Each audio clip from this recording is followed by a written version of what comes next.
Os três modos da natureza material.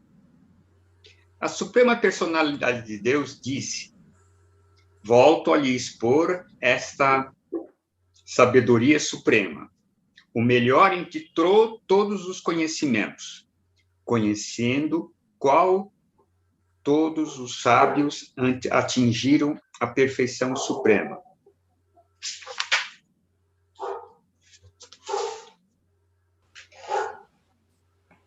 Fixando-se neste conhecimento, a pessoa pode alcançar uma natureza transcendental igual à minha.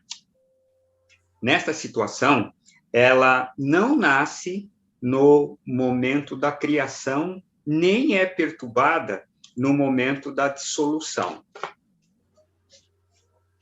A totalidade da substância material, chamada Brahman, é a fonte do nascimento. E é neste Brahman que eu fecundo, possibilitando o nascimento de todos os seres vivos, ó filho de Bharata. Ó filho de Kunti, deve-se compreender que é com o nascimento nessa natureza material que todas as entidades vivas, em todas as espécies de vida, tornam-se possíveis, e que eu sou o Pai que dá a semente. A natureza material consiste em três modos: bondade, paixão e ignorância. Ao entrar em contato com a natureza, a Arjuna de braços poderosos, a entidade viva, eterna, é condicionada por estes modos. Ó pessoa virtuosa, o modo da bondade, sendo mais puro do que os outros, ilumina, livrando a pessoa de todas as reações pecaminosas. Aqueles que estão situados neste modo condicionam-se a uma sensação de felicidade e conhecimento. O modo da paixão nasce de desejos e anseios ilimitados, ó filho de Kunti. E por causa disto, a entidade viva encarnada está presa às ações fruitivas materiais. Ó filho de Bharata, fique sabendo que no modo da escuridão, nascido da ignorância, todas as entidades vivas encarnadas ficam iludidas. O resultado deste modo são a loucura, a indolência e o sono, que atam a alma condicionada. Ó filho de Bharata, o modo da bondade condiciona o homem à felicidade. O da paixão condiciona a ação fruitiva.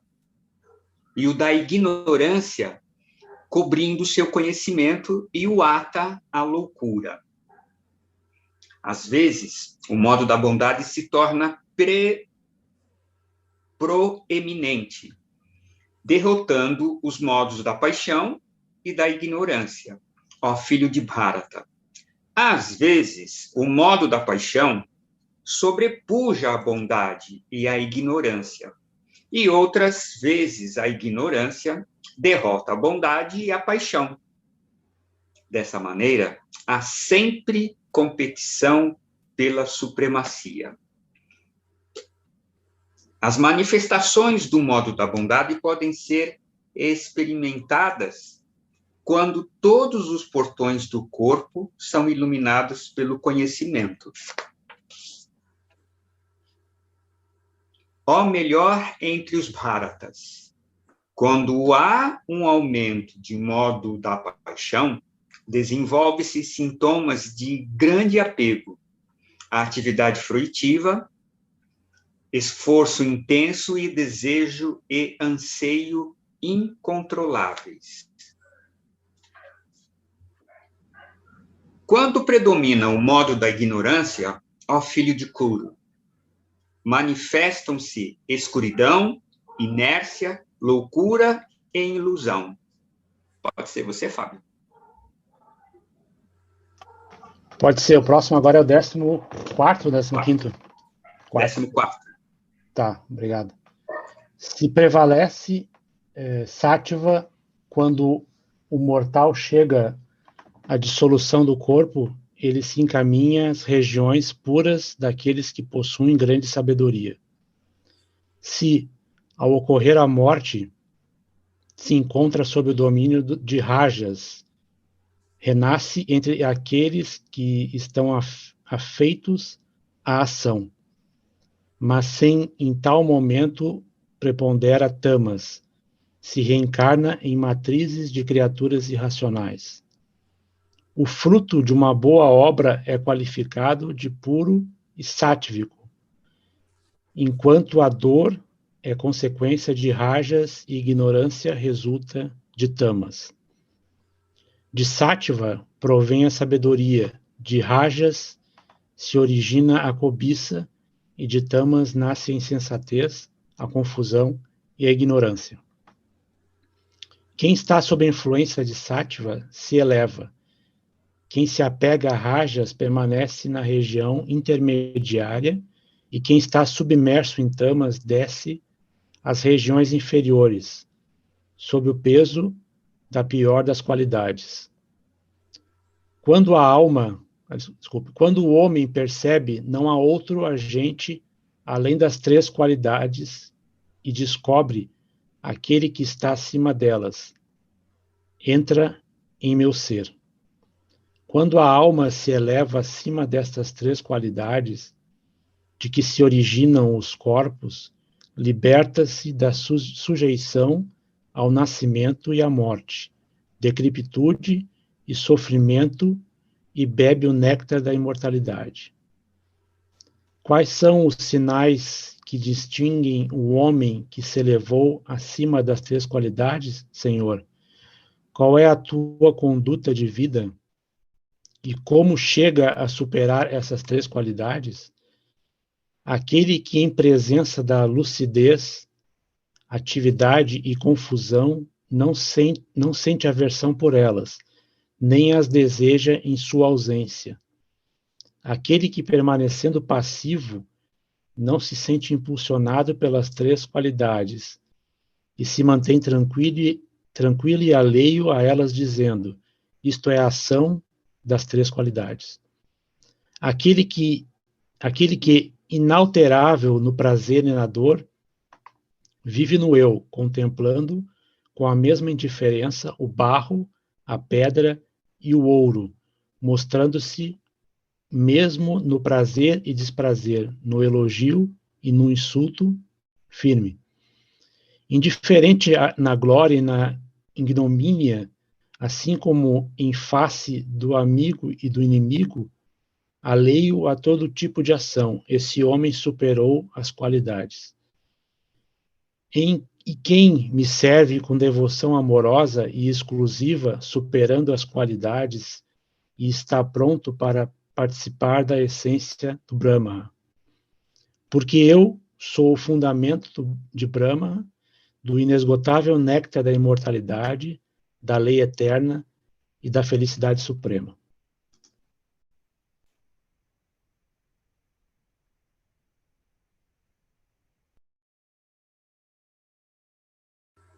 Muito obrigado. Obrigado, Fábio. Obrigado, Edmilson.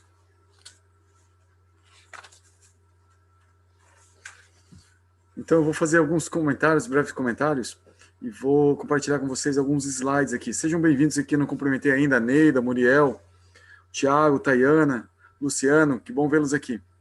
Sejam bem-vindos. O Radharaman. Então, vamos lá, gente. Deixa eu só voltar para o slide 1, que eu estava acompanhando aqui.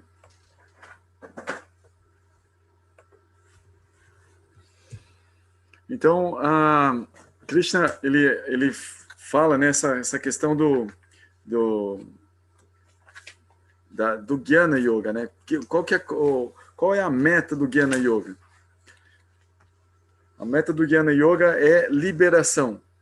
Libertar-se do condicionamento material, libertar-se do karma, Essa é a meta do Jnana Yoga. E essa frase é bem conhecida nossa, né? A gente já ouviu falar dela. Jesus falou, né? O conhecimento vos libertará, não é? E então é algo assim, como que, opa, deixa eu trazer para cá. Vem cá, Edmilson. Pronto. E aí, então, essa ideia do conhecimento, né, como um meio de liberação.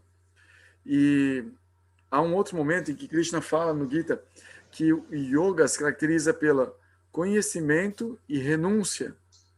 Então, yoga e conhecimento, ou yoga e renúncia, são sinônimos. Ele fala isso também, que yoga e renúncia são sinônimos. Mas o conhecimento leva à renúncia.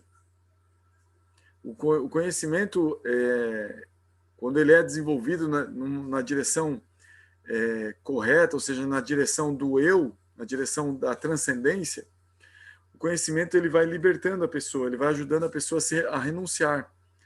Renunciar ao quê? Aquilo que é como um carimbo no Bhagavad Gita. Renunciar aos frutos da ação. Isso é o principal, assim, a se renunciar nesse mundo, na nossa existência. Nós não precisamos renunciar ao mundo em si. Nós precisamos renunciar ao resultado da nossa relação com o mundo. O que está nos atando é a gente estar agindo no mundo para o nosso próprio benefício, querendo algo para nós mesmos, ou para alguém com quem a gente se identifica. Pode falar, Edmilson. Os políticos sabem disso? Os políticos deveriam ser os primeiros a agir pelo bem comum, né? Então, e aí, né, mas mesmo assim, mesmo sendo um político, né, no modo da bondade, em que a pessoa está atuando para o benefício de todos, quando esse todos é uma identificação de si mesmo, como, eu quero agir pelo benefício dos brasileiros, e aí há uma identificação ainda, como eu sendo brasileiro. Eu quero agir pelo benefício dos animais. Então aí há uma certa identidade na minha relação com os animais. Eu quero agir pelo benefício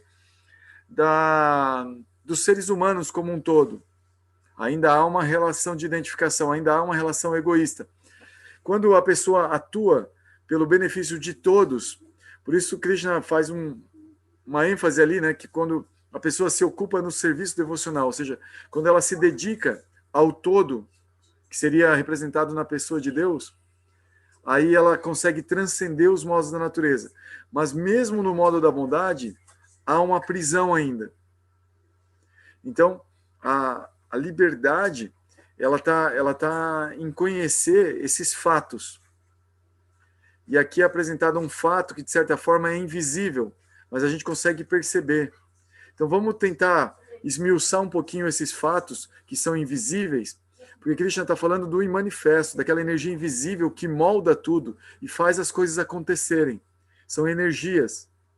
Então, a gente perceber, aqui a gente é convidado a perceber que nós não estamos atuando. Quem está atuando são os modos da natureza. Essas energias invisíveis é que estão como fios manipulando marionetes em todas as partes. Para onde nós olharmos, todos nós estamos sendo controlados pelos fios das forças da natureza material. E esses são 3 fios principais, que os 3 se combinam controlando tudo e todos nesse mundo material. Goura, você tinha falado que o tempo controla tudo e todos. Pois é, o tempo é que faz movimentar os modos da natureza. A pilha dos modos da natureza é o tempo. Então, quer dizer, o tempo é o controlador que está por trás dos modos da natureza. Os 3 modos da natureza, eles são Prakriti. O tempo é Purusha, Mahapurusha. Então, versos 13 e 4. A natureza, Krishna aqui apresenta, a natureza é a mãe que guarda o útero, que recebe as almas lançadas ali por Krishna. Krishna se apresenta como Deus.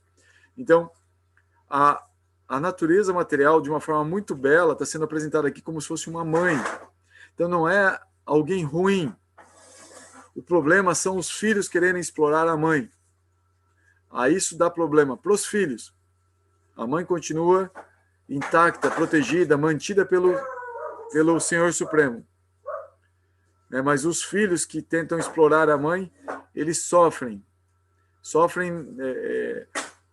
seu próprio desejo de explorar essa mãe que está abrigando a eles.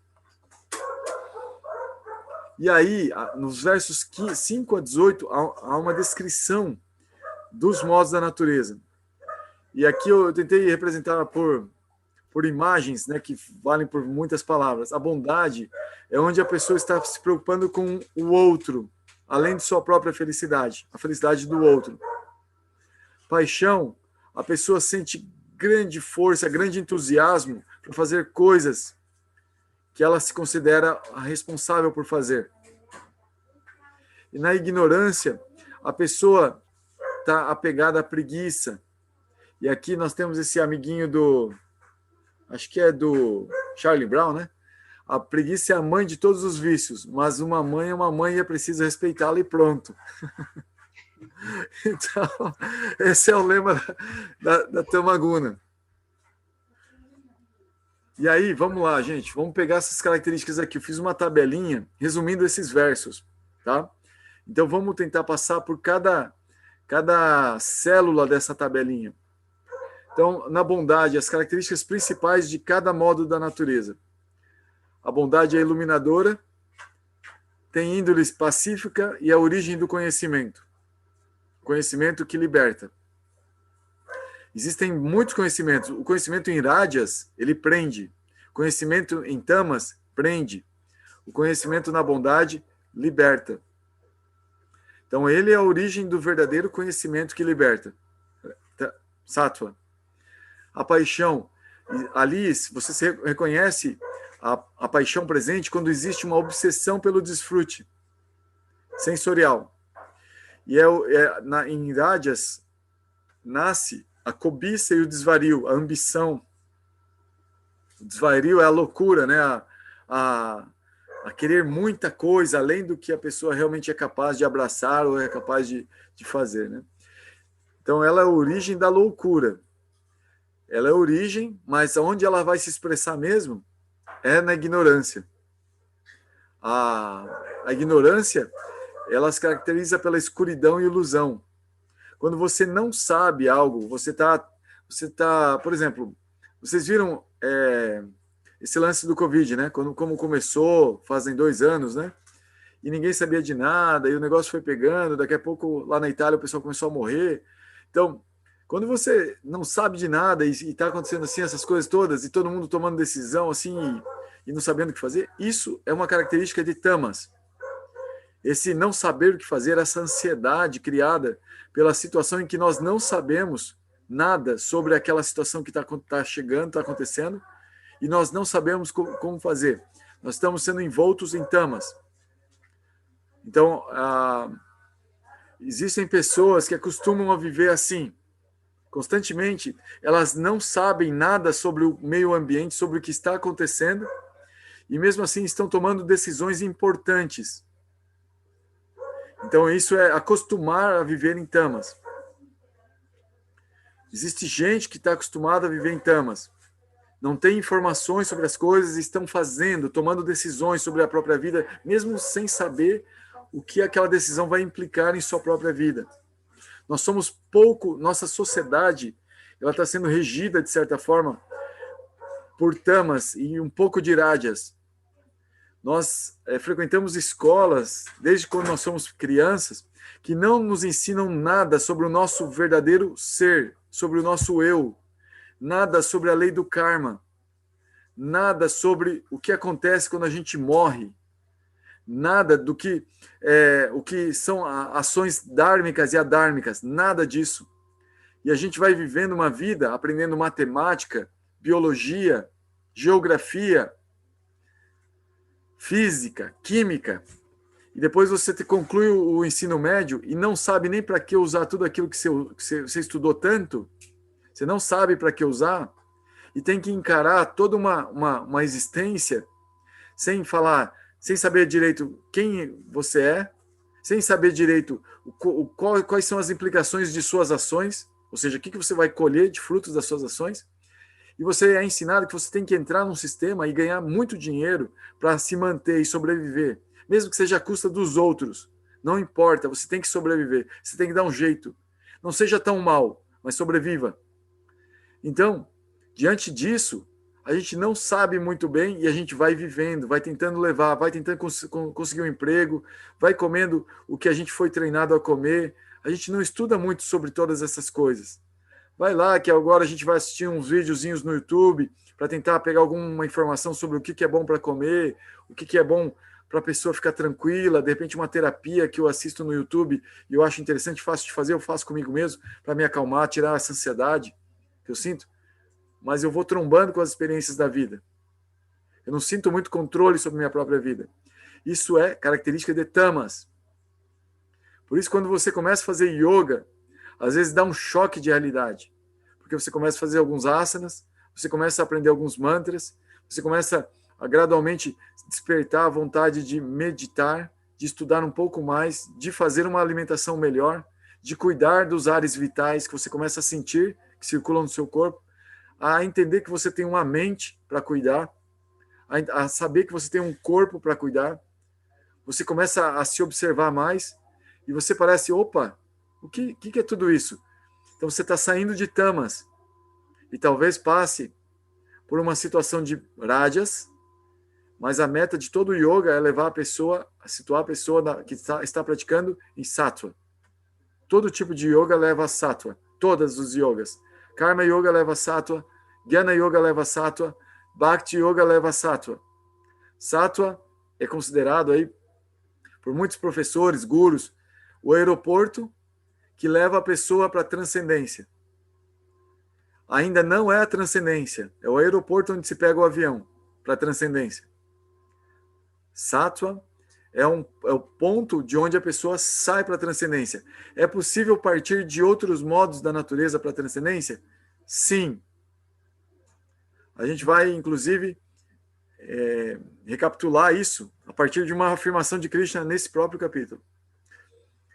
A escravidão, olha só que interessante. Buda, eu ouvi dizer que essa frase é de Buda, que Buda disse que uma pessoa ela pode ser agrilhoada por algemas de ouro, de prata ou de ferro, mas a algema é algema.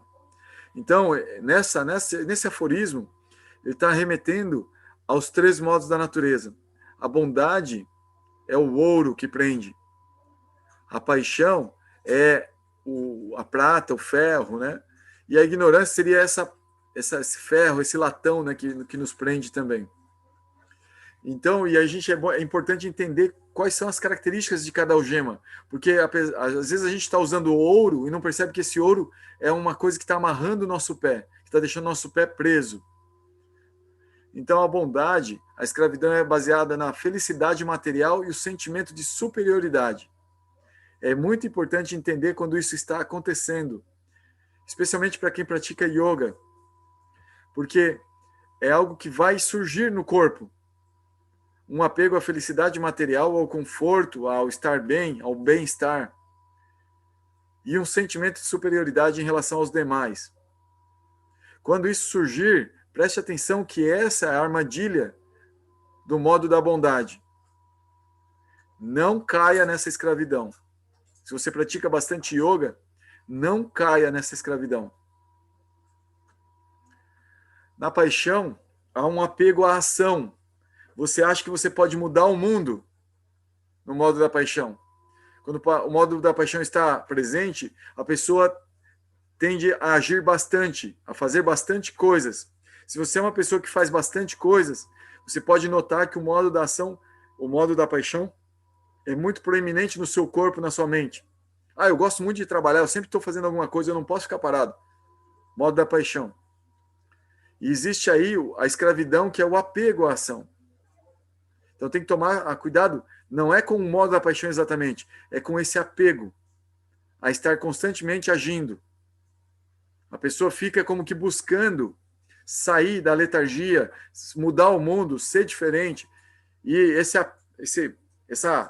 apego a fazer algo para mudar o mundo ele pode ser fazer com que a pessoa fique colocando lenha na fogueira do modo da paixão. Ou seja, ela faz girar a roda para que ela atinja o modo da paixão novamente. Fique no modo da paixão. Então, tomar cuidado com esse apego. Atue sem apego aos resultados. Então, a pessoa vai atuar, e vai atuar bastante no modo da paixão, mas sem apego aos resultados. A Arjuna é uma pessoa que no corpo dele predomina a paixão.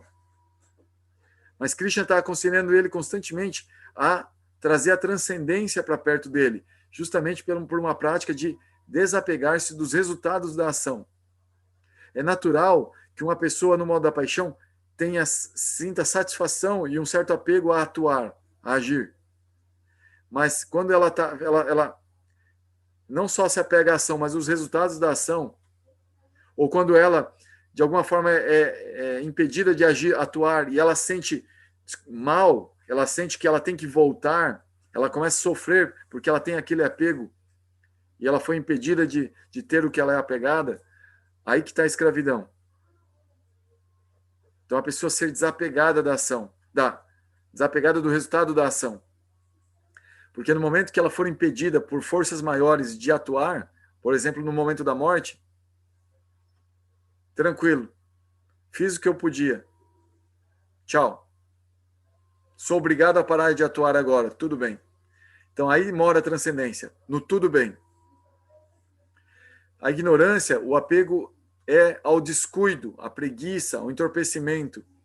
Então você vai notar que uma pessoa ela se torna escrava do modo da ignorância quando ela fica apegada ao descuido, apegada à preguiça, apegada ao entorpecimento, à loucura. Quantas vezes na juventude a gente não falou assim, que gostoso que é ficar louco.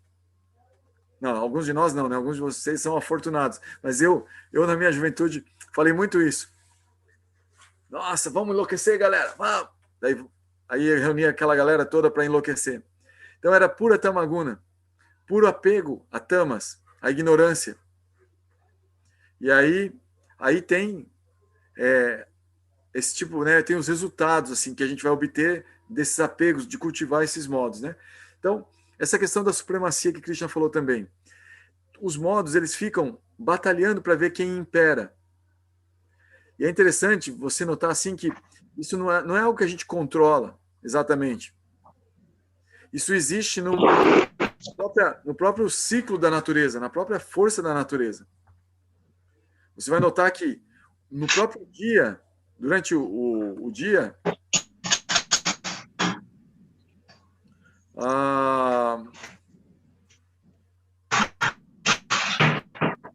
durante Madhashivashana, desliga o microfone aí, por favor.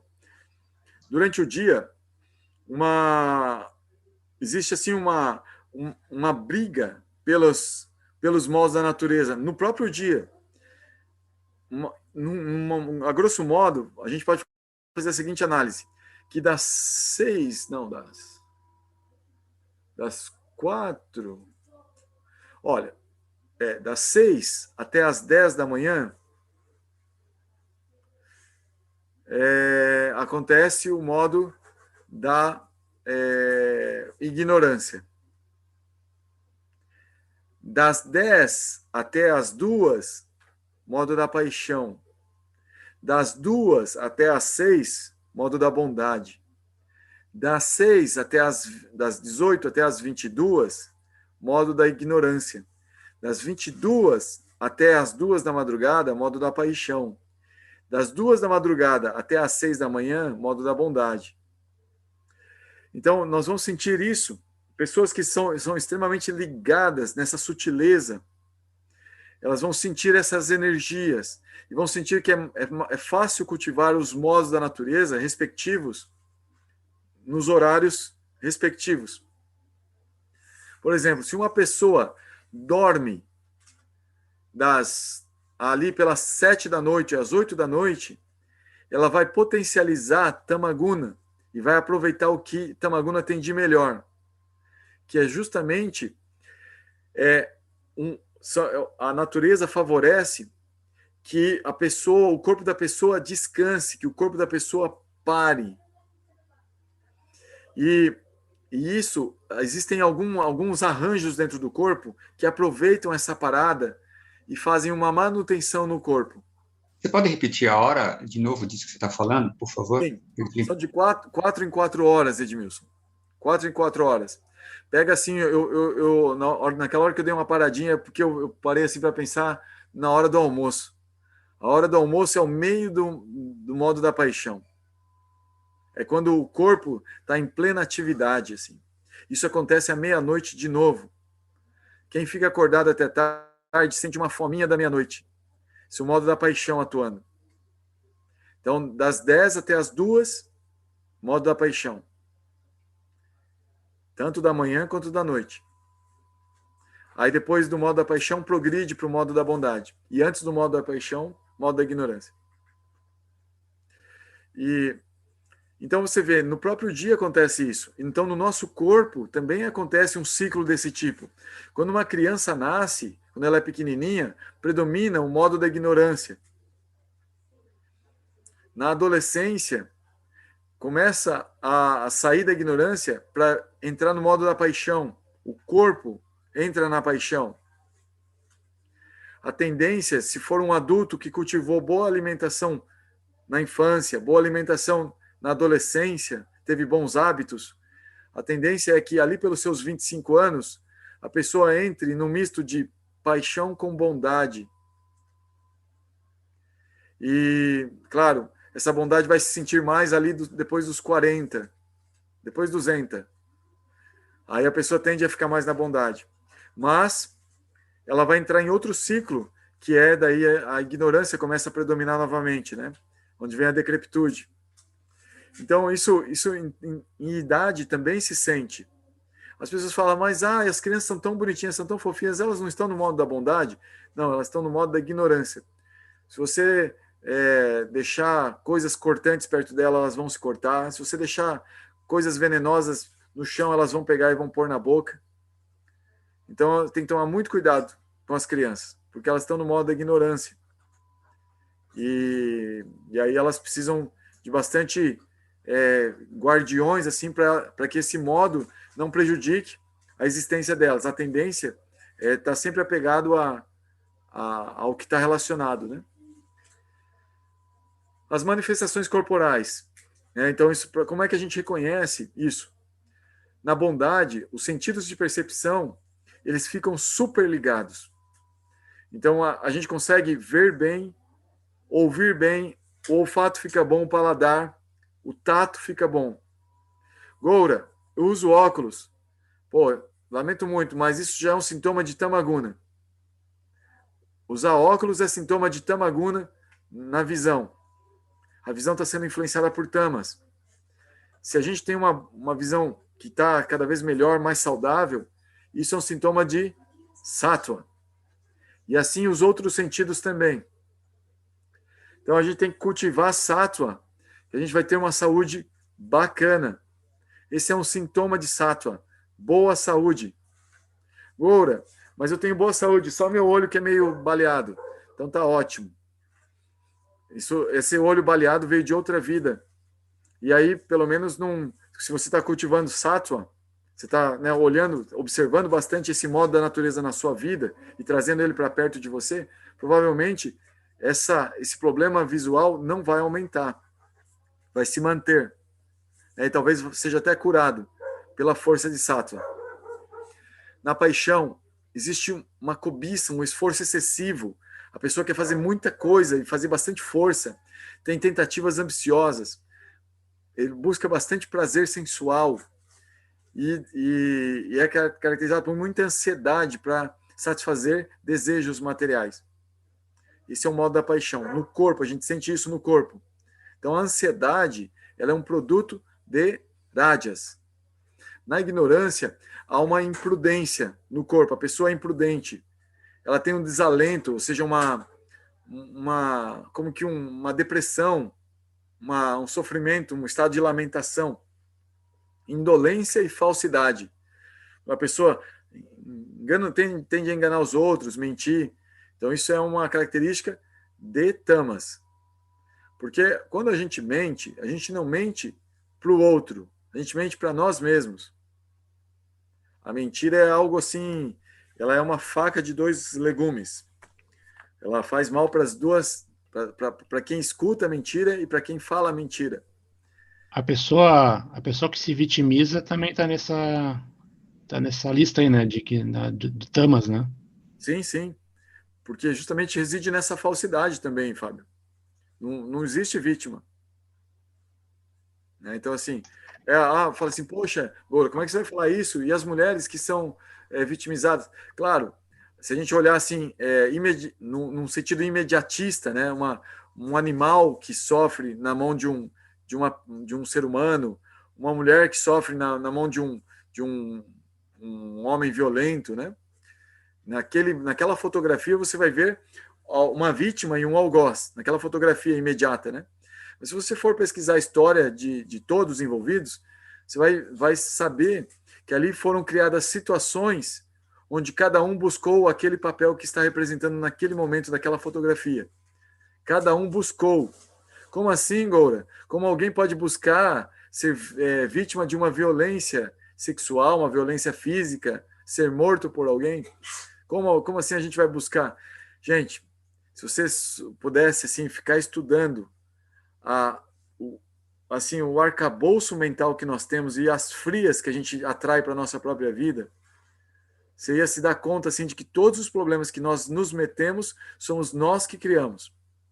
Ninguém nos obrigou a chegar no ponto onde nós chegamos de sofrimento.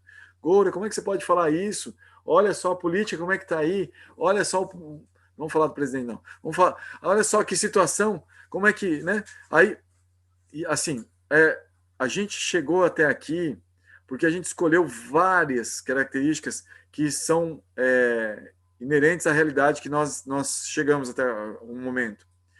E nós estamos escolhendo o nosso futuro em função dos frutos que nós queremos desfrutar no futuro. Você vai acabar com o seu futuro material se você para de desejar os frutos materiais. Então, a gente é responsável pelo lugar onde nós estamos agora. E nós podemos mudar isso, parando de desejar um futuro diferente, fazendo o nosso melhor no aqui e agora, sem esperar nada em troca, por esse melhor que nós podemos fazer agora. E nessa atitude de fazer o melhor, nós não somos vítimas, nós estamos dando o nosso melhor. Seja tentando dar porrada no nosso algoz, seja, sei lá, fazendo qualquer coisa para não pagar de vítima, pagar de mártir ainda, pagar de herói ainda. Está dando o seu melhor. Sempre a gente tem que estar dando o nosso melhor sem esperar nada em troca. Se fracassar, tudo bem, não tem problema. Agora, onde existe também uma teoria que o pessoal fala que toda relação é uma relação complementar. Né? O sadomasoquista precisa existir um deles para complementar. Então, e as relações são complementares de um certo modo, consciente ou inconscientemente. Sim, sim. É uma realidade muito dura de ouvir, especialmente para quem já sofreu algum tipo de violência e está tratando de lidar com isso. Mas é importante pegar esse ponto do Bhagavad Gita, especialmente para entender que isso acontece no corpo. E o corpo não é você. Nós não somos o corpo. Então, se em algum momento eu estou me sentindo vitimizado por algo, eu estou notando que eu tenho uma situação que está me oprimindo, eu posso notar se aquilo lá está me trazendo uma depressão, um sofrimento, eu estou me sentindo mal por aquilo, esse sintoma pode ser um sintoma de tamaguna. Eu preciso adquirir conhecimento, eu preciso me mexer. Quando você se mexe, você está atraindo rádias para sair de tamas. E o movimento tem que ser no sentido de sattva. Sattva, quando chega sattva, chega o momento de se manter, de manutenção, de bem-estar, de saúde. Então a pessoa precisa sair de tamas para chegar em sattva. Todos os processos de cura, eles tentam tirar as pessoas de tamas para levar no mínimo arádias, mas os mais efetivos impulsionam a pessoa para Sattva.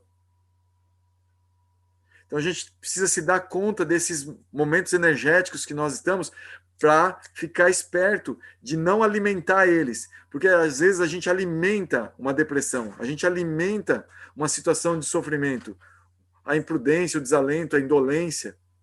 A gente alimenta a falsidade. Então a gente tem que sair disso. A gente precisa parar de alimentar essas coisas e alimentar outros aspectos de energéticos. Por exemplo, o Rajas, para sair, ou de Sattva, que é para se estabelecer em Sattva. Então, quando eu falo alimentar, eu digo, cada um de nós é atenção. Nós precisamos prestar atenção em algo que realmente a gente quer alcançar. Nós somos a atenção. Os modos da natureza que estão atuando realmente. Nós só damos a nossa atenção para algum modo específico. Nós podemos estar olhando bastante para Tamas, estar olhando bastante para Rajas, ou estar olhando bastante para Sattva. Depende de nós, da nossa atenção. Naturalmente, nosso corpo já vai ter uma tendência a nos fazer olhar em alguma direção. Mas justamente esse estudo do Bhagavad Gita, em que a gente vai se dando conta dessas coisas, a gente está trazendo esse jnana, né, esse conhecimento, esse yoga do conhecimento, nos ajuda a ter uma clareza que é possível a gente se controlar. É possível a gente ampliar um pouco o ângulo de visão e sair daquilo que o nosso corpo está nos remetendo, que às vezes é tamas, às vezes é rajas, e dar uma olhadinha mais para sattva. É possível. O yoga, ele pretende dar o controle da própria vida ao ser humano. Ele está indicando assim que o ser humano consegue controlar a própria vida e não deixar se controlar por essas forças da natureza. Essas forças da natureza, elas estão manipulando todos os seres, inclusive os seres humanos. Mas o yogi desperta para isso.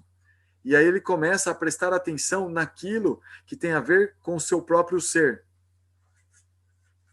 E tenta sair um pouco disso, transcender. Transcender é sair da influência de todos os modos. Mas cultivar o modo da bondade, sattva, é importante. É importante para ajudar a progredir mais rápido. O destino após a morte. Então, se a pessoa morre na bondade, ela alcança os planetas superiores. Então, as pessoas que têm a tendência a se preocupar muito com os outros, ela está sempre assim, querendo o melhor para os demais, fazendo boas ações, essa pessoa tende a alcançar planetas superiores. Planetas onde as pessoas recebem corpos muito avançados e têm a possibilidade de desfrutar uma vida no modo da bondade, com muito prazer físico, sensorial, muita felicidade material e especialmente nesses planetas superiores, é onde acontece esse tipo de escravidão baseada no sentimento de superioridade. Especialmente nesses planetas. Ali as pessoas correm muito risco de cair nesse grilhão. Aqui onde nós estamos, é meio que um pega para capar de tamas e rajas. Agora, nesses planetas superiores, impera bondade. Mas uma bondade que é tingida pelo apego ao sentimento de superioridade e pelo desfrute da felicidade material. Quando a pessoa morre na paixão, ela tende a ficar nesse meio termo da sociedade humana, que é como que esse é como um meio termo entre os planetas superiores e os inferiores. E na ignorância, a pessoa nasce entre os animais ou outras espécies grosseiras e ignorantes. E a ignorância, ela tem também planetas onde a pessoa passa por mais ignorância. Algumas pessoas me perguntam assim, Goura, mas tem animal que age melhor que o ser humano. Como assim os animais são ignorantes? Não, é o ser humano que está sendo pior que o modo da ignorância. Não é que o animal está seguindo o seu próprio desenvolvimento, mas o corpo dele é dito estar em tamas, por quê? Porque ele não consegue obter um conhecimento que o liberte do ciclo de nascimentos e mortes, que o liberte dos seus instintos. Então ele está seguindo somente o corpo está dominando aquele ser vivo. E aquele ser vivo é igual a mim, é uma alma que está ali dentro, condicionada num corpo também. Então, as plantas, às vezes, né? As plantas também. Então, devido a essa prisão do corpo, às vezes, é claro que existem plantas, árvores, plantas, vegetais, que conseguem adquirir uma percepção da realidade que beira a transcendência. Mas algumas não, algumas se identificam com o corpo de planta e ficam muito na ignorância também, só vegetando ali, vendo tudo acontecer e passar, com muita paciência, muita tolerância, desenvolvem, né, tudo isso, mas muita ignorância também devido ao corpo. E a gente vê, às vezes, seres humanos também, assim, mais ignorantes. Seres humanos, assim, que são extremamente, assim, não conseguem obter conhecimento, não conseguem se alimentar de uma forma saudável, e acabam até levando vidas curtas, com bastante doença, devido ao estilo de vida que utilizam, morrem cedo, com 50 e poucos, 60 anos, né?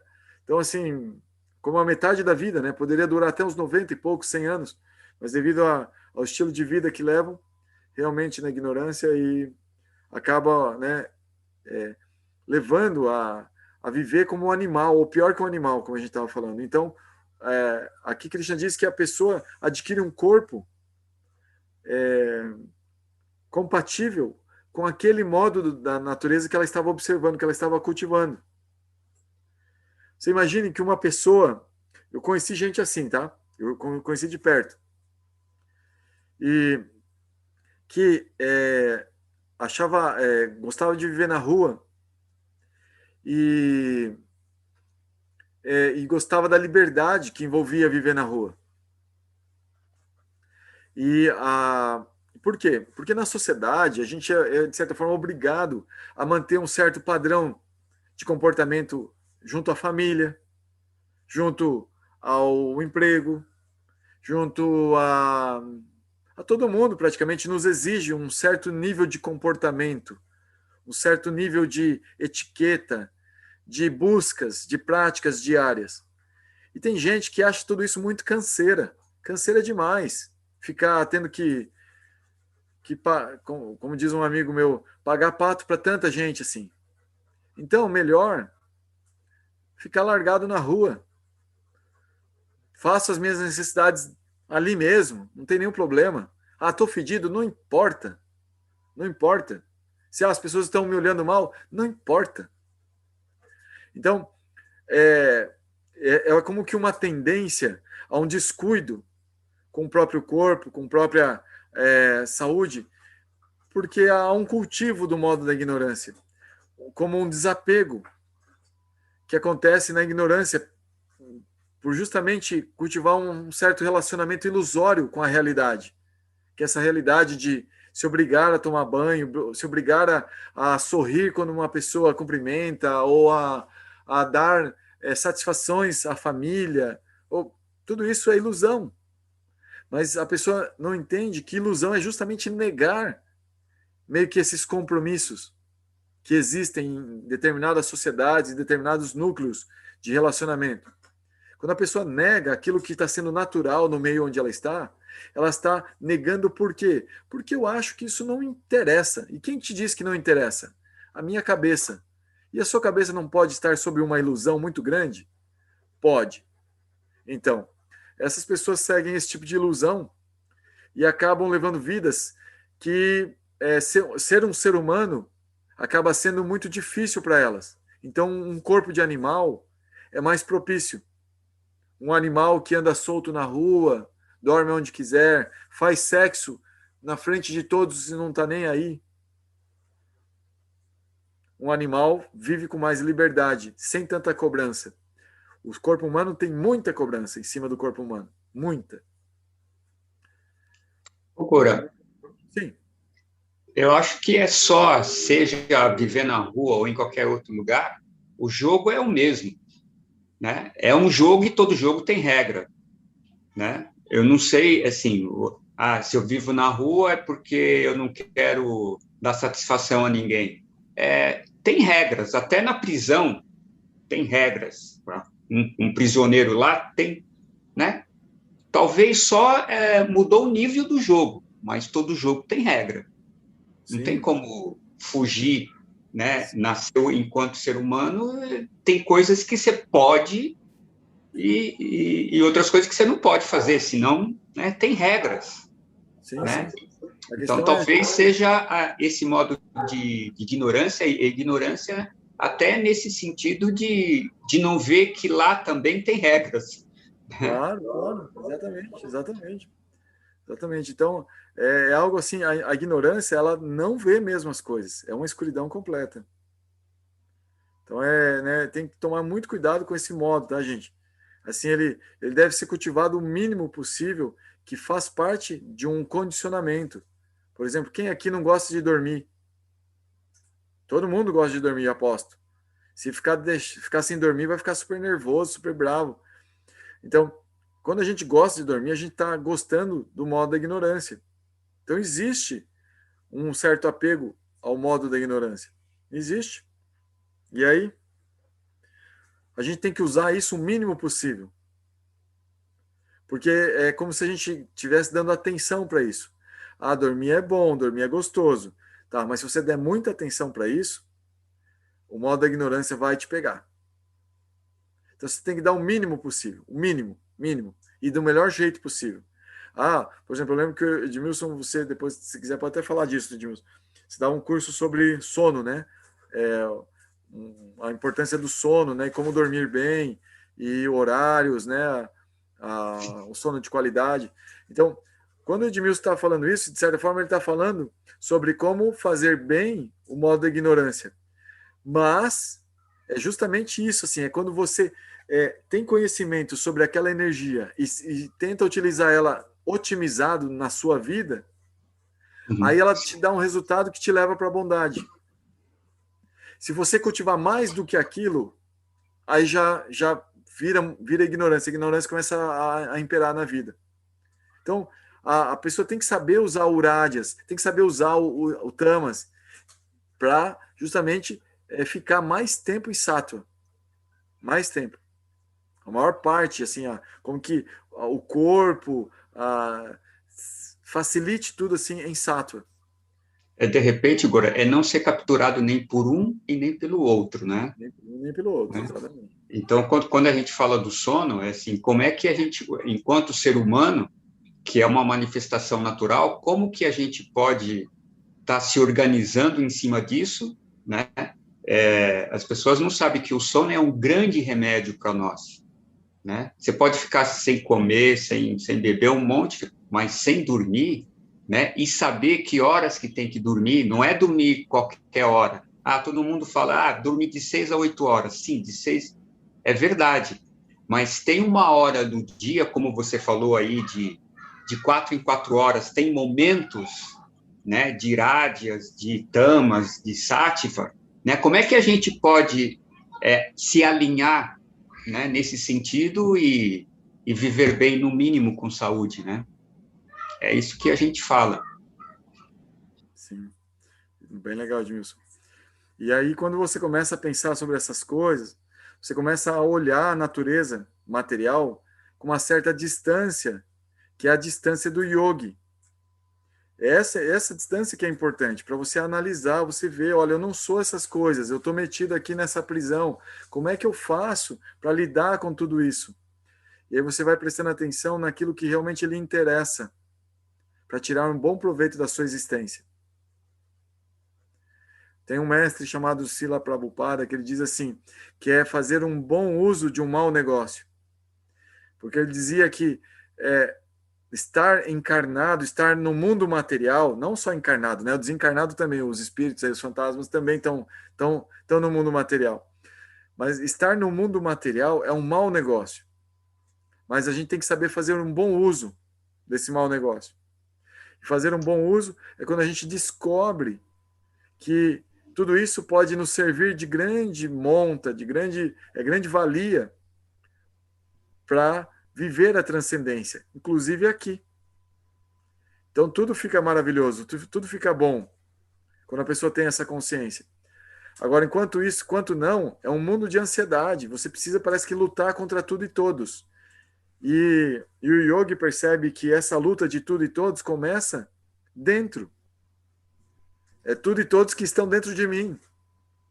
É aqui dentro que tá a batalha mesmo. É o limão e a limonada, né? É o limão e a limonada, né? Legal.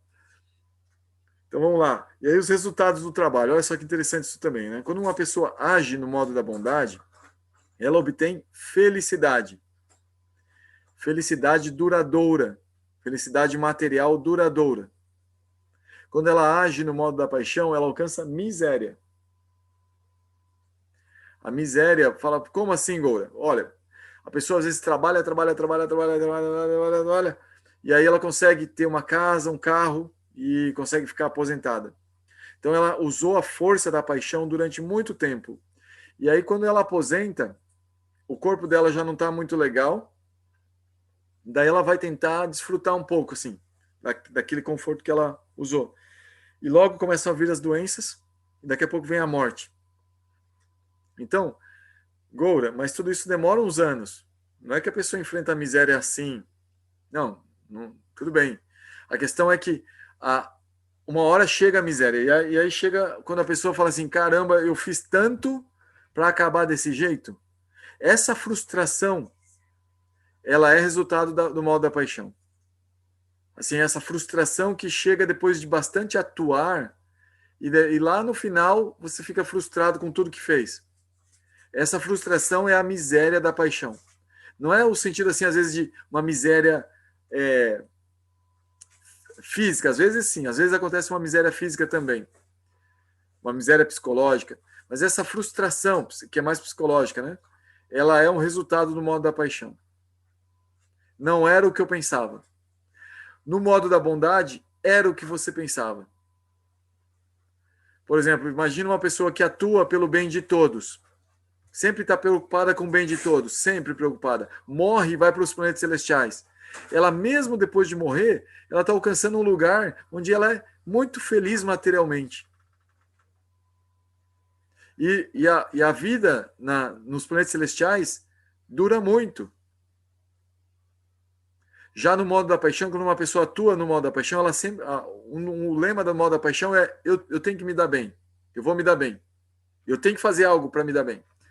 E aí a pessoa vai tentando se dar bem, e aí chega, por exemplo, no momento da morte que é tão fatídico, e a pessoa fala assim, olha só, tudo que eu construí para eu tentar me dar bem, indo embora. Que miséria. Que frustração. Né? Então, assim, essa é uma característica no modo da paixão, né? O resultado. E na ignorância, é escuridão ou morte, ou é sofrimento do início ao fim. Até a gente vai ler um pouquinho mais disso no capítulo 18. Que o resultado do trabalho na ignorância, a pessoa vai buscando uma felicidade que, na verdade, não é felicidade. É um sofrimento no início. Ela está detonando o seu corpo, mas parece que está sendo feliz com aquela detonação. E depois chega a detonação, o resultado da detonação, um corpo falível, um corpo que está mal, um corpo que não está na sua plenitude humana. Então é uma escuridão, uma morte do início ao fim. O resultado de cultivar o modo da ignorância.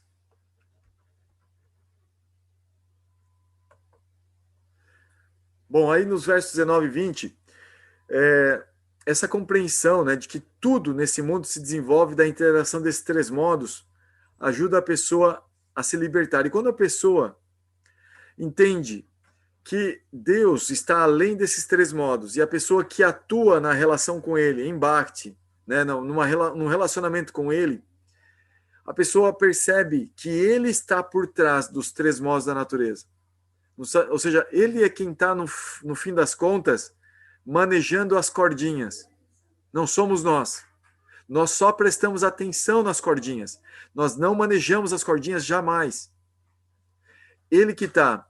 E aí, quando a gente tenta se relacionar com ele, nesse processo de Bhakti, e num nível assim que é estável, que a gente realmente está fixo nessa relação com ele, a pessoa alcança um nível chamado Brahman, onde a pessoa transcende os modos da natureza. Ela parece que está atuando, mas ela não está atuando. Ela vê os modos da natureza atuando, só que como o seu desejo é servir ao Ser Supremo, ela entra em união com a vontade do Ser Supremo na manipulação daquelas cordinhas, e os seus desejos, a sua interação com os modos da natureza é uma união. Ou seja, a pessoa ela está transcendental, parecendo que está na matéria. É como se a pessoa estivesse atuando de todas as formas possíveis. Não tem nenhuma diferença nesse tipo de transcendentalista com uma pessoa normal, comum. Só que internamente a sua visão de mundo é uma visão Brahman. É uma visão em que ela não está apegada à natureza e aos seus resultados. Ela está atuando para o prazer, para a satisfação do Ser Supremo.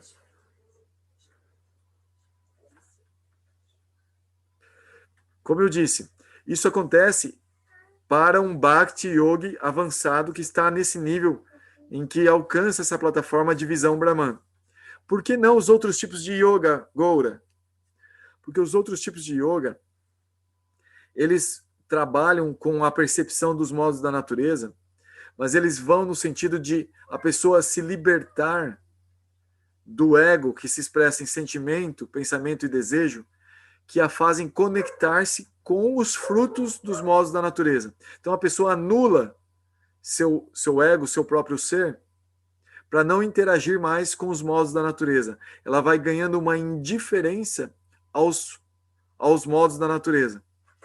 A diferença para o Bhakta é que ele quer o que algum modo da natureza está oferecendo, está atuando, mas não quer para si, quer para a satisfação do Ser Supremo. Então, naquele momento, existe simultaneamente um desejo desapegado, um desejo da satisfação de Deus, e não a satisfação própria em relação à matéria. Então, a pessoa atua em relação à matéria com desejo, atuando também, não é aquele princípio da indiferença. A pessoa está realmente preocupada em tentando interagir, mas sem exatamente aquele apego ao resultado, porque o resultado está sendo justamente na relação com o Ser Supremo.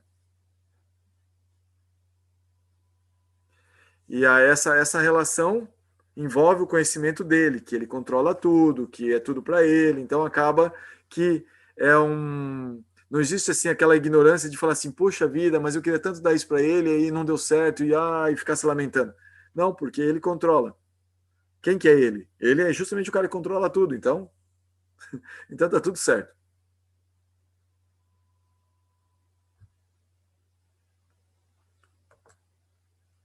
Esse é um ponto bem delicado de compreensão filosófica. E se vocês tiverem alguma dúvida, para aí que a gente conversa mais sobre isso, tá? Tragam seus comentários a esse respeito, dúvidas, que daí a gente fala mais um pouquinho disso.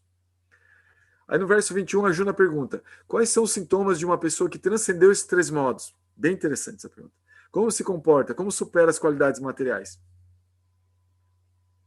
E aí, aqui está aquele carimbinho de Krishna para mostrar o yogi avançado. O yogi avançado superou os modos da natureza. Ele está além dos modos da natureza. O sintoma, a pessoa não é adversa, nem deseja os frutos das 3 modalidades, pois as vê como uma causa de miséria, tanto na bondade, como na paixão, como na ignorância. Ausência de inveja e desejo. Esse é o sintoma da pessoa. Poxa, Goura, você falou que a gente devia focar no modo da bondade. Pois é. Quando você vai focando no modo da bondade, é natural que vá acontecendo algumas mudanças e o seu próprio corpo, sua mente vão se situando mais no modo da bondade. Mas tudo isso para chegar nesse ponto aí, onde você vai superar, inclusive, o modo da bondade. E se não superar o modo da bondade, mas acontecer devido à sua prática, uma indiferença com relação a todos os modos da natureza, então você está no caminho certo e está transcendendo. Então, é importante se dar conta que às vezes o modo da ignorância vai estar presente e um yogi desse nível aqui, ele não vai estar preocupado se o modo da ignorância está presente. Ah, mas às vezes o modo da paixão está ali, muita ansiedade, uns desejos, umas vontades de trabalhar, tudo bem, tá tranquilo, deixa rolar. Vamos gastar essa energia toda, não tem importância. Ah, daqui a pouco tá o modo da bondade, tá tudo feliz, parece que tem músicas dos passarinhos cantando em todos os lados, eu vejo o mundo cor-de-rosa. Tudo bem, não vou me apegar também, tranquilo. Tudo isso passa. Então a pessoa ficar estável, tranquila, diante da variação dos modos da natureza. A conduta não se perturba pelos momentos de felicidade ou aflição, permanecendo indiferente e imparcial, tanto no frio como no calor, na perda e no lucro, na vitória e na derrota, pois percebe que essas situações não têm relação alguma com a alma. Com esta concepção equânime, está sempre dedicada ao desenvolvimento progressivo do ser e não se interessa nas atividades corporais. Então, o foco é o ser e não o corpo mais. Então, essa é uma conduta muito elevada, a gente não pode imitar isso. A gente precisa alcançar isso através da nossa prática de yoga. Ela vai sair como um sintoma da autorrealização. Nós não podemos... Sim, pode falar, Luciano. Com licença aí, uma pergunta para a Bo. Nesse ponto aí, a pessoa que está com essa consciência transcendental, ela não vai deixar o corpo dela, a matéria, não vai deixar de receber as influências das gunas, né? Ela Sim. só vai ter consciência disso, né? Sim, exatamente. Ela não deixa de receber as influências, né? Por Não. ter consciência, né? Exatamente. Isso é muito importante, Luciano. Melhor escutado pelas suas palavras. Obrigado pela oportunidade aí, Prabhu. Valeu. É isso mesmo. Eu vou tentar repetir o que você falou. A pessoa, ela continua sob a influência das gunas. O seu corpo, a sua condição corpórea. Mas ela, não. Lá dentro ela não está perturbada por isso. Isso é visão Brahman. Isso é visão transcendental. Ela não se perturba pelo que os modos estão fazendo com ela e estão oferecendo para ela. Em termos de frutos, ela não quer os frutos dos modos da natureza. Ela deixa vir. O que chegar, tá beleza.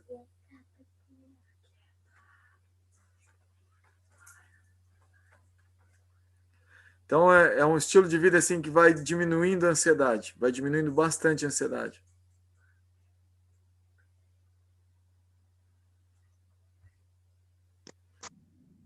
Como transcender? Através da ocupação constante e plena no Bhakti, sem mesclas.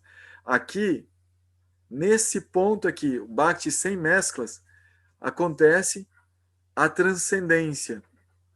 Bhakti puro. Mesclas com o quê? Com karma, com desejo de resultados fruitivos. Bhakti mesclado com karma. Ainda a pessoa vai alcançar esses resultados do karma para transcender essa etapa, para chegar no Bhakti puro. Bhakti mesclado com Jnana, com busca de conhecimento, também prende, também é algo meio egoísta. E aí também está influenciado pelas gunas. Então, o Bhakti sem mesclas é que leva a pessoa a ter essa visão transcendental e ela poder atuar no mundo transcendentalmente. Nos outros tipos de yoga, isso é extremamente difícil. A pessoa, ela no Ashtanga Yoga, que seria o ápice dos outros tipos de yoga, justamente a pessoa se recolhe, se retrai e para de interagir com os modos da natureza. O Samadhi é representado por uma postura de meditação onde a pessoa se introverte em tal nível que ela observa o Brahman. Ela tem a experiência do Brahman, Samadhi. Mas ela não está atuando no mundo. Isso só acontece de atuar no mundo de forma transcendental em Bhakti. Vocês conseguem captar por quê? Do que a gente já estudou de Bhakti e estudou de Ashtanga, de Karma Yoga, Jnana Yoga, vocês conseguem perceber por que Bhakti dá essa oportunidade de atuar transcendentalmente e os demais yogas não? Ficou claro para vocês? Por causa do relacionamento? Por causa do relacionamento. Em Bhakti, o relacionamento é transcendental. A pessoa está se purificando para estabelecer um relacionamento transcendental, puramente transcendental.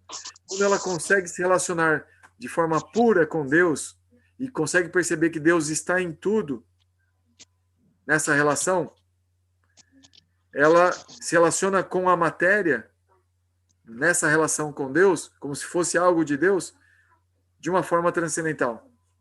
Já nos outros tipos de yoga não há relacionamento. Existe a necessidade de cessar o relacionamento. Ok? Srimad Bhagavatam. No Bhagavad Gita 7.14. Unicamente os que se rendem a mim podem cruzar Maya. Isso aqui é uma afirmação de Krishna lá atrás, né? No Srimad Bhagavatam 11.25.26. A pessoa situada em Sattva Guna está desapegada. A que se encontra em Raja Guna está extremamente apegada. E a pessoa na qualidade de tamas perde sua memória e sua capacidade de discriminação. Mas aquele que se refugia em mim é Nirguna. Não está nas gunas. Ok? Então, a Jnana Yoga leva a Sattva Guna. Você pode ver como esse estudo nosso, ele de certa forma leva a pessoa a Sattva Guna. Nós, quando falamos do corpo na aula passada, essa análise do corpo, provavelmente vocês ficaram pensando durante a semana, né? Eu também fiquei pensando assim, pô, esse negócio do corpo, né? Que coisa incrível e tal. A gente estudou, né? E os 24 elementos, e a interação, e essa identificação, pá, eu não sou isso, né? A gente fica meditando nisso, e parece que isso ajuda a gente parece que ter um distanciamento do corpo que é saudável. Aquela depresinha que tava, aquela ansiedade, aquelas coisas você observa, e parece que por você observar de longe, elas perdem potência, elas não influenciam tanto. E por elas perderem potência, inclusive, você se cura daquilo. Aquilo lá vai embora, que você não deu atenção. Incrível. Então, como parece que você vai chegando no modo da bondade. Então, o modo da bondade traz um desapego. Agora, a pessoa que está fazendo serviço ao Senhor Supremo, ela existe um apego ainda. Ela é apegada a fazer as coisas. Por exemplo, você perceber que seu corpo é um instrumento de serviço a Deus, te faz cuidar do corpo com apego. Esse aqui é meu corpo para servir a Deus. Então você cuida. Mas o corpo agora tá acabando, tal. Fazer o quê? Mas eu tentei dar o meu melhor. Mesmo assim, vou espremer até tirar o último suquinho para fazer um serviço para Deus. Eu estava escutando um áudio sobre um mestre, né, de Bhakti Yoga, que ele faleceu com 103 anos. E ele tinha um serviço a seu mestre de fazer de cuidar do editorial de um jornal, em que ele tinha que escrever esse editorial e depois buscar os artigos que ele ia publicar nesse jornal. Então ele pegou o hábito de escrever. E ele ganhou esse serviço na sua juventude, quando ele tinha lá seus 20 e poucos anos. Ele foi morar com o mestre, esse mestre chama Srila Bhakti Pramod Puri Goswami Maharaj. Ele foi morar com o mestre dele aos 8 anos de idade. Ele tem uma história incrível.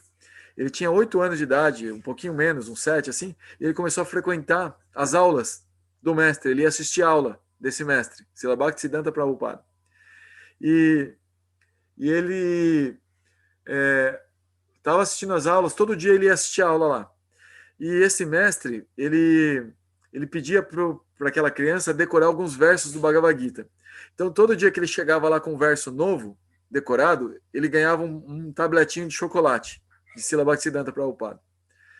Então, esse menino foi ficando muito apegado àquela diversão, àquela brincadeira de decorar versos e tal, e gostava das aulas. E ele ia assistir todos os dias. Um dia, ele foi picado por um escorpião. E a Índia é muito precária, né, em termos de medicina, sanidade e tal. Então, ele ficou com a perna preteou, ficou com aquela necrolizou, né? Onde picou assim, a perna foi ficando preta. E ele, mesmo assim, ele foi na aula. Ele, quando chegou na aula, ele estava febril e não conseguia quase caminhar. E o mestre dele viu ele assim, nesse estado. Então, o mestre, como estava habituado mais no modo da bondade e tal, trouxe, né, os médicos e cuidou dele. E aí ele foi até a mãe desse menino e pediu para a mãe se podia cuidar dele. Então, as pessoas, é uma família muito pobre, né? E uma situação de miséria assim na Índia, né? Que não é tão incomum isso. E aí a mãe falou, não, tudo bem. Eu acho que ele vai viver melhor com o senhor do que comigo. E aí ele passou a viver com o seu mestre a partir dos 8 anos de idade. E ele morreu com 103 anos de idade. Sempre foi celibatário. Sempre. E aí a narração que eu escutava hoje é que ele ganhou esse serviço de editorial aos 20 e poucos anos, e aos 103 anos de idade, ele escrevia à mão o editorial com uma caligrafia já que estava pouco legível. Ele foi perdendo a capacidade, da legibilidade da caligrafia. Mas até praticamente o ano em que ele faleceu, que foi em 1998, ele estava escrevendo editorial. Então, assim, uma pessoa que ele tirou o suquinho mesmo, sabe? E as pessoas que o conheceram, né? Inclusive essa pessoa que estava falando dele, conhecia ele pessoalmente. Diz assim que ele era de uma doçura, de um carinho, que para ele não tinha isso de ser impersonalista ou personalista. Para ele todo mundo era igual e superior a ele. Ele era de uma extrema humildade.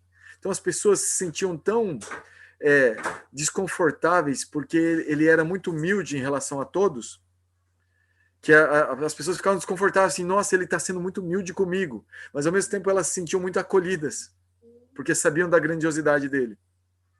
Então se sentiam muito assim, à vontade.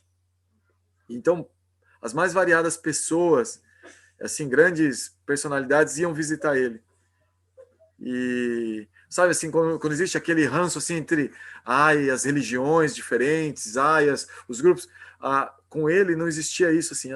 Grandes personalidades de outras denominações de yoga, religiosas, iam visitá-lo porque de tão grande que era a humildade dele assim. Então, é um exemplo assim, né, da pessoa até o último momento tá focada, né, não preocupado com que seu corpo, com sua saúde, seu conforto físico, mas sim em fazer um serviço aos demais. A Deus, especialmente, né? Então, aqui no verso 27, né, se alguém me experimenta, essa experiência é suficiente e completa. A compreensão do Brahman está incluída nela, pois eu sou sua base. Então, é aí que está o contexto, né, de Bhagavan, do aspecto de Deus pessoal. Quando a pessoa experimenta o conceito pessoal de Deus, nele está incluído o conceito energético de Deus. É como você conhece a energia.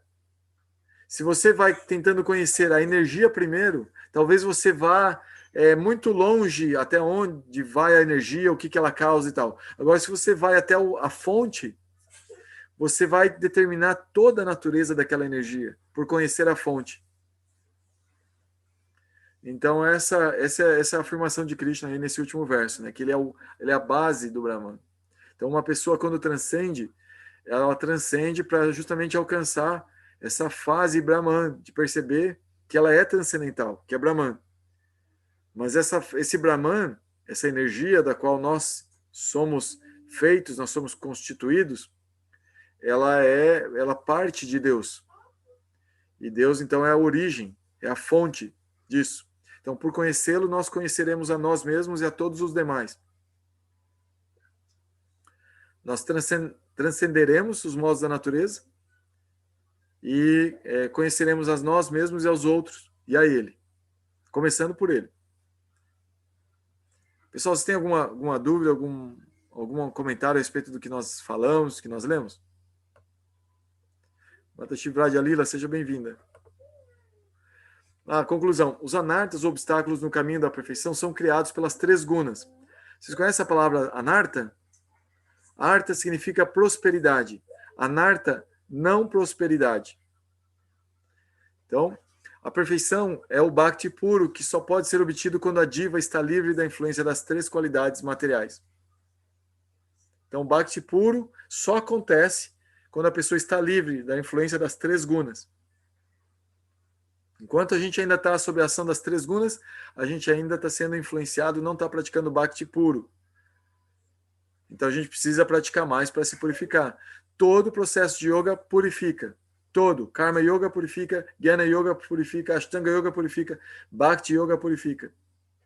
Mas a ideia aqui, nesse nível de transcendência aqui, é purificar para justamente praticar Bhakti puro. Então o Bhakti puro só vai começar a ser praticado praticamente na meta dos outros tipos de yoga. Quando a pessoa atinge a meta de Ashtanga Yoga, começa Bhakti puro.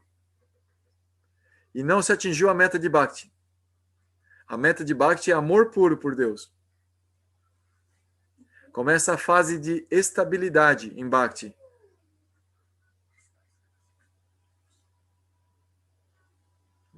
A meta de Bhakti é muito elevada. Amor não é bolinho. Essa estabilidade é Nishta, Prabhu. Nishta. Opa. Aqui é spoiler da tarefa de casa. Opa, desculpa aqui, agora que eu vi perguntas do Luciano. Ô, Luciano, vi tua pergunta aqui, ó. Por favor, exemplo de planta que tem consciência, por favor. Ô, Luciano, existem árvores, plantas, assim, eu não sou um expert nisso, assim, mas eu já ouvi falar pessoas que têm relacionamentos com plantas que são muito sábias, que eles têm algum tipo de contato de consciência em que as árvores aconselham, recomendam, confortam. E aí tem várias pessoas que podem falar mais disso, mas eu não sou um expert nisso. Mas assim também como podem existir animais também com consciência desperta, né? E que podem trazer conselhos. Já deu para captar já, Prabhu. Legal, valeu.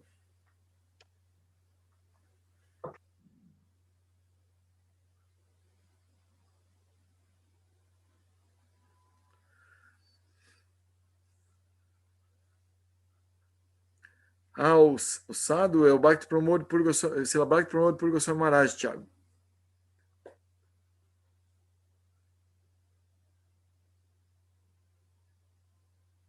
Povo Shipibo. Mata Shivraj Alila ali contribuiu ali dizendo que o povo Shipibo tem contato muito profundo com a consciência das plantas que utilizam em suas curas.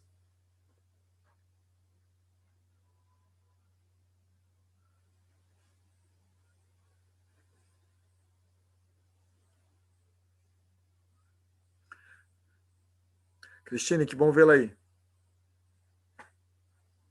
Muriel também. Mata Shimani Manjari.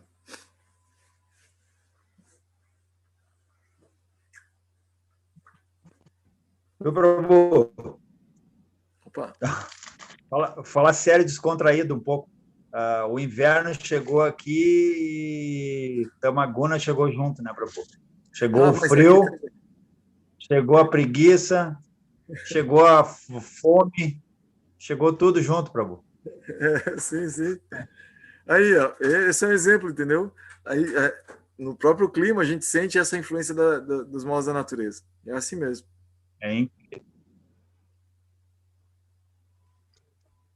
Uma letargia e uma comer mais, dormir mais, incrível, né? Sim.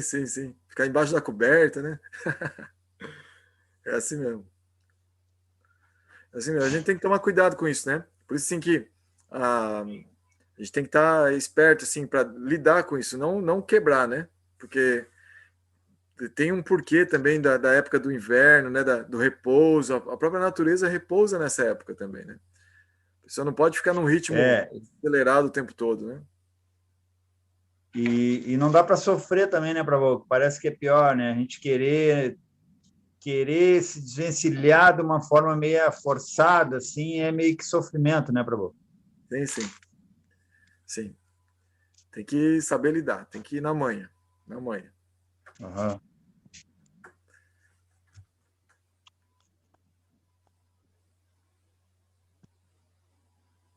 Boa viagem, Cristine. Boa noite. Já foi. Muriel, você quer falar alguma coisa, por favor? Tiago?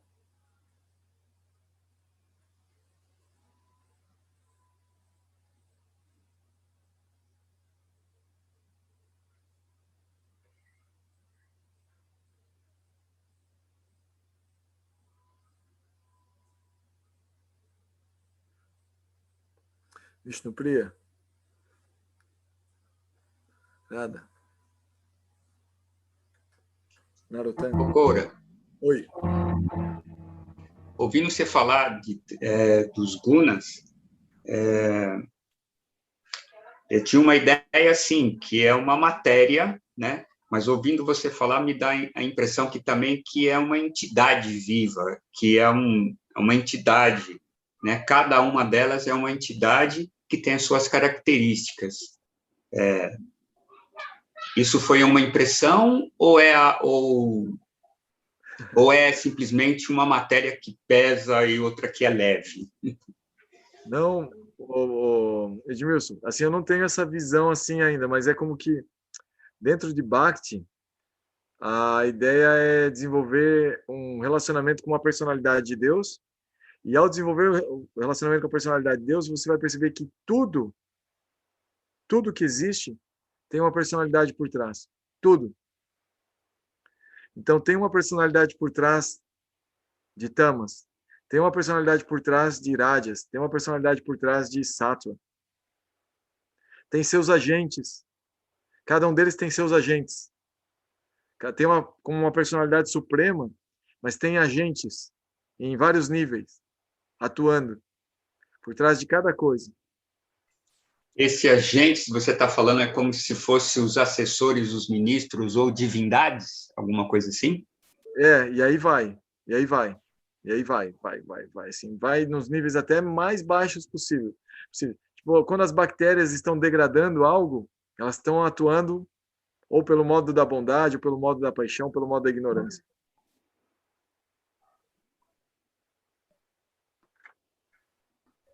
Oi, Gora, tá me ouvindo? Estou, Muriel. Legal. Até que enfim, eu não ando conseguindo conectar direito meu microfone, parece. Bom, eu só ia complementar um pouquinho as plantas. Na verdade, eu já ouvi, mas não estudei bem sobre isso. Mas, se eu não me engano, são, acho que umas 5, camadas, vamos dizer assim, que as plantas têm, que são estudadas, assim, né? Então, que tem o karma das plantas, né? Então, cada uma tem, vamos dizer, o seu dharma e o seu karma a cumprir, né? E elas são doadoras, assim, energéticas, né? Então, na fitoenergética, por exemplo, se entende, por exemplo, a explicação do famoso ditado, né, do Zeca Pimenteira, né? Que a pessoa tá com energia ruim e daí secou a minha pimenta. Na verdade, não é isso. A pimenta que ela é doadora de energia, né, para alguma falta de energia que aquela pessoa está tendo, né, assim. Então, elas seriam doadoras, né, e assim todas as outras plantas que servem para cada coisa, assim. Então, elas têm, assim, um dharma ou karma, nem sei ali, na verdade, assim, mas elas têm, assim, um karma que seria talvez a contraindicação, eu não sei, daí teria que estudar melhor, mas a Ayurveda diz bem certinho, acho que são 5 colocações, assim, sobre as plantas e os alimentos. É bem interessante, mas aí você vê na fitoenergética isso também, né, que é essa troca que elas fazem, assim, que eu acho que isso poderia se dizer que é um nível de consciência, né, porque ela capta, né, ela é capaz de sentir e de fazer o que ela tem que fazer, então, fora isso, a consciência que as plantas têm por baixo da terra, né? As redes de comunicação que elas têm. Por exemplo, se uma planta de determinada espécie aqui sofre uma devastação de uma praga, né? biológica, vamos dizer assim.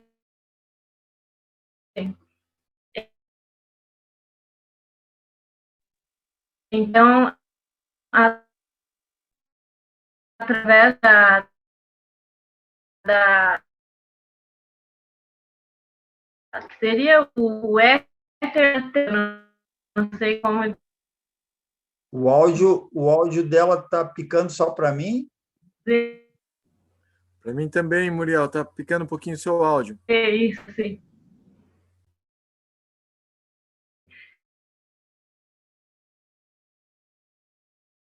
É,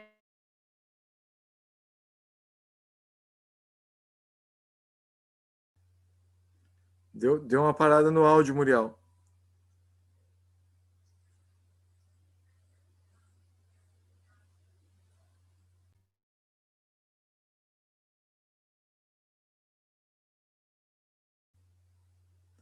Ficamos sem seu áudio, Muriel.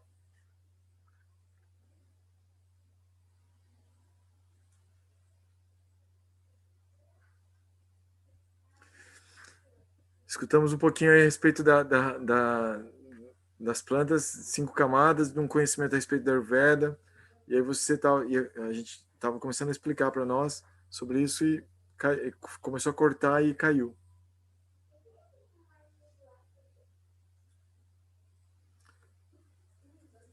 Muriel, se você puder nos mandar um áudio falando um pouquinho disso lá no grupo do Bhagavad Gita, por favor. É bem interessante. Nós temos uma colega também que está estudando algo a respeito, que é a Georgia, e eu acho que ela falou também que ia nos trazer comentários a esse respeito, podia aproveitar, né, para falar um pouquinho desse relacionamento com as plantas. Se você pode, por favor, manda lá para a gente.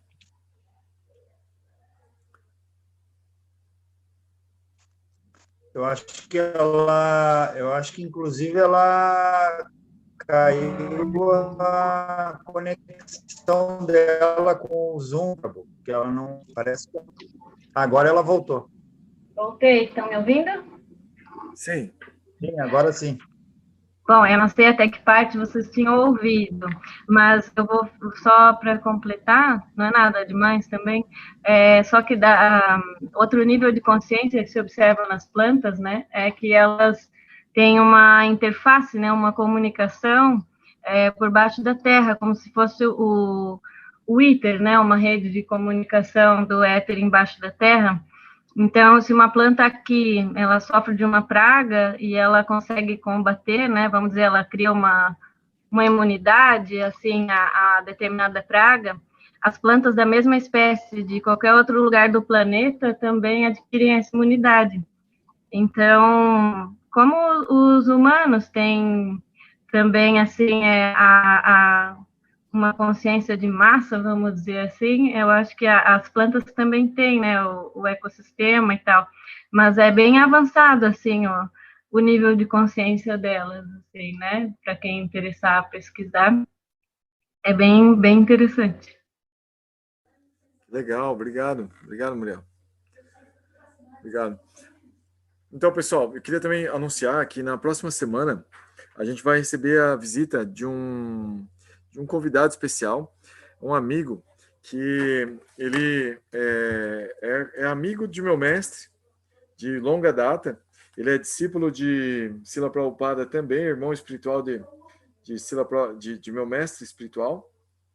E ele é uma pessoa que ele trabalhou bastante na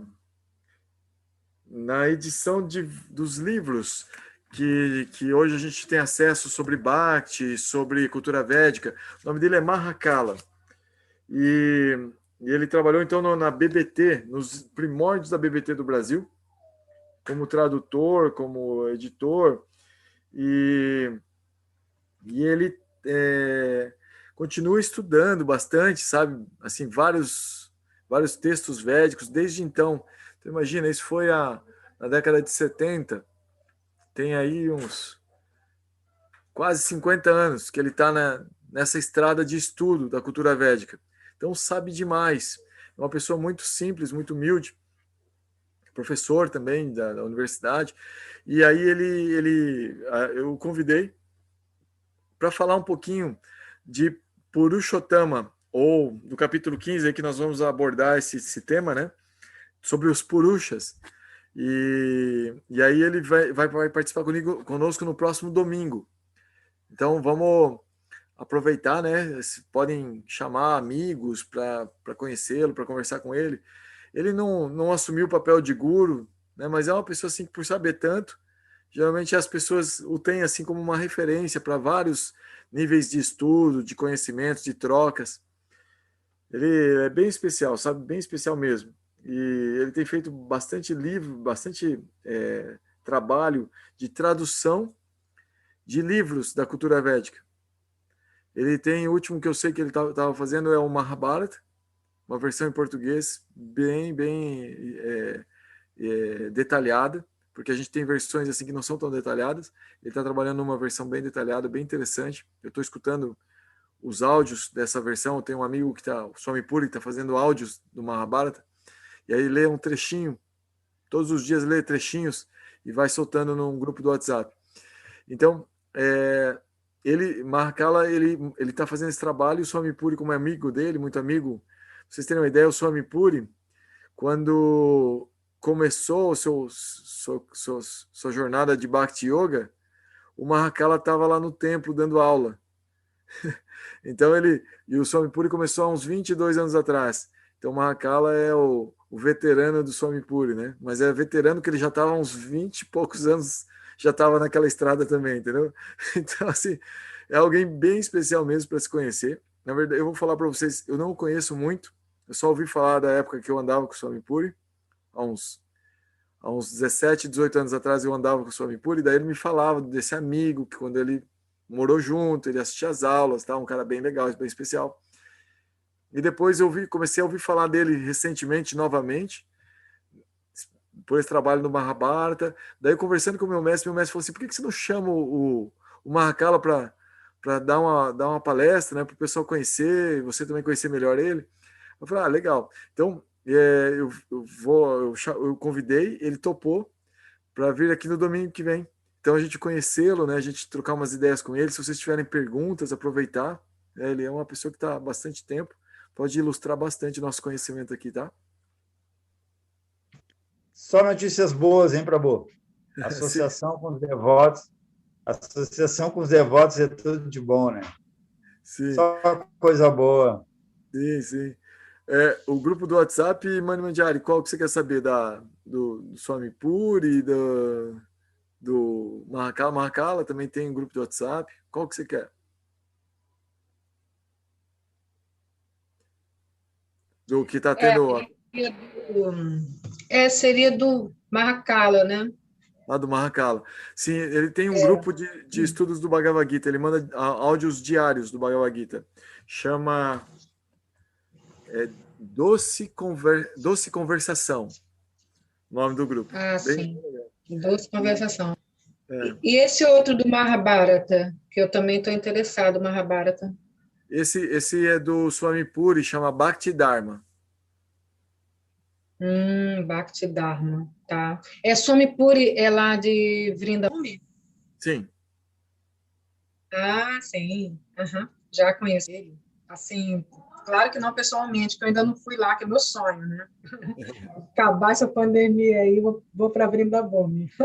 Sim. Mas, assim, vejo ele no vídeos às vezes, né? Legal. O senhor pode colocar escrito, por gentileza? Claro. Por favor. O link? Muito obrigada. O link? Mani Manjari, o link? Eu vou fazer assim, eu vou compartilhar. Se vocês tiverem interesse, quem tiver interesse em participar do grupo Bhakti Dharma, é um grupo assim de Bhakti, voltado para Bhakti Yoga, né? E aí pode me mandar uma mensagem no privado e aí eu incluo quem tiver interesse nesse grupo Bhakti Dharma. Eu gostaria, pode me incluir. Pode me colocar, por favor. Me dá um oizinho lá no WhatsApp, Mani Mandiari, por favor, para eu identificar teu contato do WhatsApp. Tá, ok. Você tem o meu, né? Tenho. Beleza. Particular não, eu tenho esse aqui que a gente faz as aulas, né? Ah, é?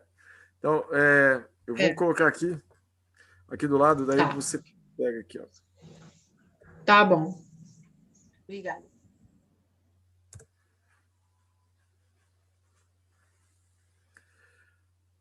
Tá? Minha gente, então, muito obrigado. Se vocês puderem trazer mais reflexões a respeito dos modos da natureza, dar uma analisada durante a semana, perceber assim, qual que é o modo que predomina em você, que predomina às vezes no seu filho, na sua filha, no seu marido, na sua esposa, né, que predomina às vezes no seu pai, na sua mãe. Olhar as pessoas ao redor e ver assim os modos da natureza, como é que atuam, né? E eu queria dar um toque, especialmente para os professores de yoga ou terapeutas, que quando você está reconhecendo os modos da natureza em outra pessoa, é muito importante, como terapeuta, como professor, ajudar a pessoa gradualmente a chegar no modo da bondade. Então, não pode forçar. Né? Então, a pessoa, assim, às vezes está no modo da ignorância, o modo mais fácil e imediato para essa pessoa é o modo da paixão. Do modo da paixão para o modo da bondade. Então, levar a pessoa gradualmente. E às vezes sem forçar, né? Você sabe que ela está no modo da ignorância, para tá saindo então da ignorância para o modo da paixão, então sair levando aos pouquinhos, aí da paixão gradualmente indo para o modo da bondade. Não dá para forçar, mas é importante sim se dar conta e ajudar, né, a pessoa a se superar, sempre ir para frente, né? O professor quer isso, o pai quer isso, o terapeuta quer isso, né? Que a pessoa se supere. Viu, Prabhu? Desculpe agora no final lhe fazer uma pergunta, mas essa questão que o senhor trouxe agora aí, achei muito importante, porque eu percebo, assim, em algumas relações aqui familiares, que a questão do modo da ignorância, né? Muitas vezes a gente consegue até, assim, né? Uma boa conversa, um pouco de conscientização e tudo mais, que a pessoa ela venha um pouco mais para o modo da paixão, né? Mas a gente percebe também, Prabhu, que parece que fica sabe, um vai e vem nisso, sabe? A pessoa cai de novo lá na ignorância, aí daqui a pouco ela volta para a paixão, e aí ela fica pulando nisso, né? Sim. E a gente parece que é uma constante, sabe? Sim. Até a gente mesmo, né, Prabhu? Mas, assim, mais falando mesmo em relação a alguns relacionamentos meus aqui, familiares, eu vejo isso, sabe? Sim, e eu percebo, assim, que isso é meio que tipo de um vício, sabe, Prabhu? Tipo, a pessoa tá lá na deprê, tá caidona, aí daqui a pouco ela, não, eu tenho que sair disso, eu vou começar a fazer as coisas e tudo mais. E ela começa a fazer, daqui a pouco cai de novo na deprê e fica lá e tudo mais. É um padrão, né? É um padrão, isso é um padrão, né? Então a gente tem esse padrão às vezes de vida, assim, sabe? Padrão que vai se repetir durante a vida. A ideia é tolerar, né? Saber lidar com isso com tolerância, mas justamente aprendendo, né? Que são energias a cultivar, a prestar atenção no modo da bondade, por exemplo, né? Sim. Começar a trazer alguns elementos de modo da bondade para participar da vida, assim. E aí gradualmente ir mudando esse cenário energético. Porque é um cenário, né? É um cenário energético. Então a gente o fato de prestar atenção mais no modo da bondade vai mudando o cenário. A ideia é justamente não ficar dando muita atenção para o padrão que não faz a gente progredir. Mas ao mesmo tempo que a gente vai focando num padrão energético superior, a gente percebe que o focar no padrão não é tão importante. O importante é focar na transcendência, para sair dos padrões totalmente. Essa é a ideia. Então, no mínimo, o modo da bondade. O fato de analisar, de prestar atenção, isso já vai levar a gente para o modo da bondade, que é Jnana Yoga. Mas a ideia é transcender. fazer a pessoa prestar atenção nisso é que é o grande desafio, né, Prabhu? Então, Até a gente mesmo, né? Tipo, eu falo por mim, né? A gente não faz a pessoa prestar atenção. A gente tem que tirar esse nosso cavalinho da chuva. A gente faz o nosso papel, só o nosso papel. Por exemplo, quando um pai dá bronca no filho, ele não pode manter a confiança de que aquela bronca vai ser efetiva. Ele tem que dar bronca só, sem apego ao resultado. Sim. Faz parte da bronca nos filhos. Faz parte do papel do pai. Mas que vai dar resultado, não se sabe. Não depende da gente, né, Prabhu? Não, mas a gente pode cuidar da gente mesmo, né? Isso sim. Cuidar dos nossos apegos, dos nossos relacionamentos, né? da nossa energia, né? E aí tentar mudar esse cenário em nós, né? Nosso corpo.